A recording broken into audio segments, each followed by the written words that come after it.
Olá pessoal, aqui é mais uma aula agora sobre arquitetura de memória. E nós vamos ver os tipos de memória que podem existir. Na realidade, não os tipos de memória em si, mas a arquitetura de comunicação entre os periféricos do microcontrolador. Então vamos começar. Bem, a gente viu que o microcontrolador, diferente de um microprocessador, ele tem vários periféricos embutidos nele mesmo, como uma CPU, uma memória RAM, uma memória para armazenamento de programa. Tudo está armazenado dentro dele. Ao longo do tempo, foram propostas arquiteturas para como esses periféricos eles se interagiriam uns com os outros. Então, a arquitetura que ela define como a CPU ela se comunica com os códigos e as variáveis. A comunicação ocorre via caminhos elétricos que a gente chama de barramentos. E esses barramentos são de diversos tipos. Podemos ter barramento de dados para comunicação de dados entre os periféricos, barramento de endereços para enviar endereço de memória, endereço de registrador e barramento de controle. A estrutura desses barramentos determina a velocidade e a eficiência da execução do microcontrolador. Então, vamos continuar. Bom, esse cara aqui, né, o von Neumann, ele é bastante famoso aí na questão da engenharia da computação. Ele propôs uma arquitetura clássica que é utilizada até nos computadores ainda hoje em dia, em geral, assim, de forma básica, né? A arquitetura clássica ela é utilizada nesses computadores, onde tem um espaço de memória unificado.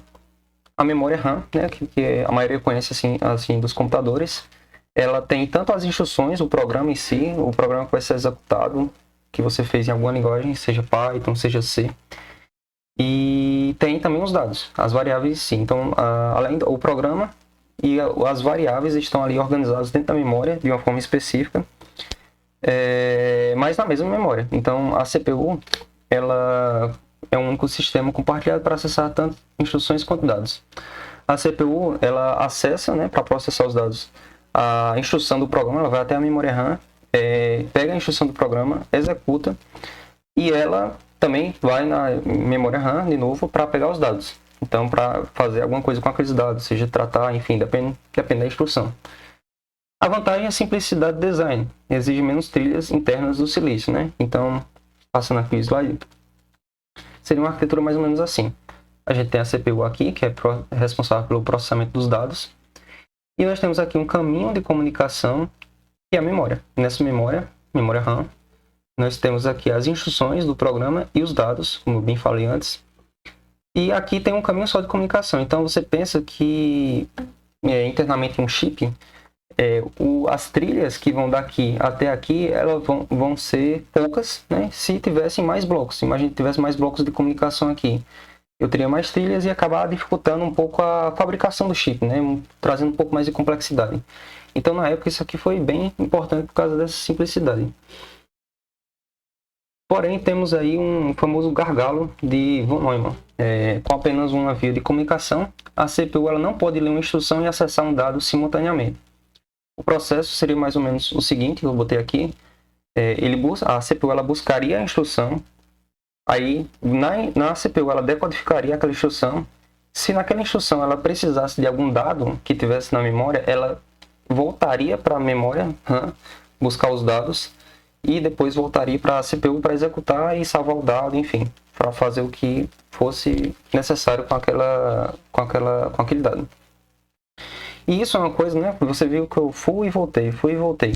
É uma coisa que consome vários ciclos de clock. Ciclo de clock, ele define a velocidade de execução do meu processo. Então, quando eu tenho uma atividade, né, que no caso é essa instrução que veio do programa, que ela demandou mais de um ciclo de clock, fez o quê? Digamos que ela executou todas aqui em um ciclo de clock. Tipo, buscou a instrução, ela executou um ciclo de clock, decodificou outro ciclo de clock, outro ciclo de clock, outro ciclo de clock e outro ciclo de clock. Então nós temos aqui 1, 2, 3, 4, 5. Já temos 5 ciclos de clock, porque a gente não consegue fazer isso aí em paralelo, né? A gente tem que fazer em sequência um com o outro de acordo com essa arquitetura.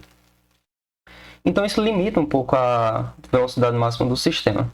Então foi proposta essa nova arquitetura aqui, que é a arquitetura Harvard. Eu vou ler aqui para exemplificar para vocês. A arquitetura é predominante no design de microcontroladores modernos, espaços físicos separados, memórias distintas para instruções e para dados. e barramentos independentes. Então, a gente tem essa vantagem, que é justamente o problema da arquitetura de von Neumann, que é a vantagem de ter o acesso paralelo. A CPU ela tanto pode buscar uma instrução na memória de programa, quanto ela pode buscar alguma informação ou escrever alguma informação na memória com os dados. Então, isso logicamente ela traz uma complexidade na fabricação do chip, né? O que não tinha tanto na arquitetura de von Neumann, mas ela traz essa vantagem aí. Então, seria algo mais ou menos assim. A gente tem aqui a CPU e ela tem um caminho, né, de via dupla para a memória de programa, para ela pegar as instruções para executar alguma coisa, né, de acordo com o seu código. E ela tem também aqui um barramento de dados. Barramento de dados ela vai buscar os valores das variáveis que você tem dentro do seu código, enfim. Então aqui ela pode fazer essas requisições tanto aqui quanto aqui de forma paralela e sem muitos problemas. A arquitetura Harvard ela tem uma versão modificada dela que traz uma outra vantagem. Inclusive essa versão aqui ela é o padrão utilizado na maioria dos microcontroladores que temos.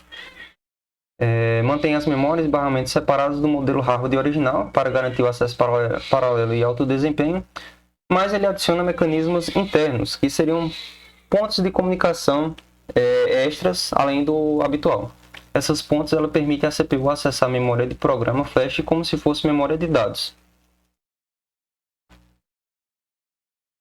Bem, por que essa arquitetura modificada da Harvard ela é necessária? Aqui, como diz, né, uma arquitetura Harvard 100% isolada, 100% feita dessa forma, os dados constantes, que são grandes no meu código, eles precisariam ser copiados da memória flash para a memória RAM na inicialização do meu microcontrolador. Por exemplo, isso inclui tabelas de valores, textos longos para displays LCDs ou páginas HTML mesmo. Então, essa cópia, ela esgotaria, né, eu pego todos os valores das minhas variáveis no início do meu código e jogar tudo para a memória RAM já na inicialização vai acabar consumindo muito rapidamente a minha memória dedicada aos dados. Então, isso aí pode afetar o microcontrolador, causando até um stack overflow.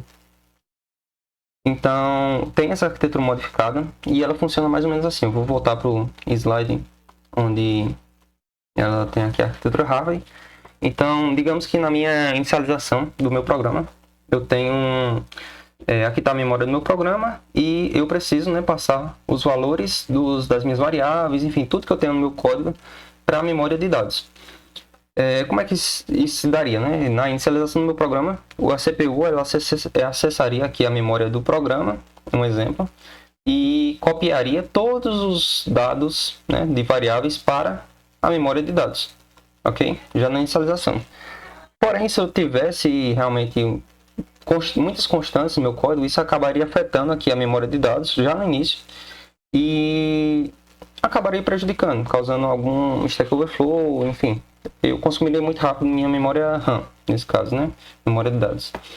Então, para resolver isso, esse mecanismo da arquitetura da Harvard modificada permite que eu trate a minha memória de programa como memória de dados também, se eu quiser. Por exemplo, então eu posso definir alguma variável, alguma constante ali, que ela vai ser armazenada, em vez de ela no padrão de fábrica, ela ser armazenada aqui, eu defino no meu código que ela vai ser armazenada na minha memória de programa.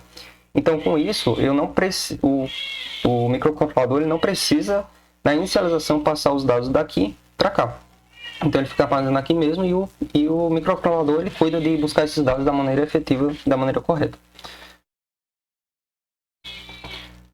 Bom, para dar um exemplo aqui, eu tenho dois microcontroladores. Aqui tem microcontroladores bem famosos, o Atmega 328P, que é o que tem no chip o chip do Arduino Nano, e o Extensa, que é o do ESP32. Esse primeiro aqui de cima ele opera em uma arquitetura Harvard modificada de 8 bits, e o de baixo utiliza uma arquitetura Harvard, só que é uma arquitetura Harvard avançada de 32 bits, com barramentos independentes otimizados para gerenciar a complexidade da stack Wi-Fi que ele tem embutido nele mesmo em tempo real. Enfim, aqui são exemplos para vocês verem onde é que essas arquiteturas elas são aplicadas, né? O Arduino Nano e o ESP32 são microcontroladores bem famosos aí da nossa atualidade e utilizam essas arquiteturas.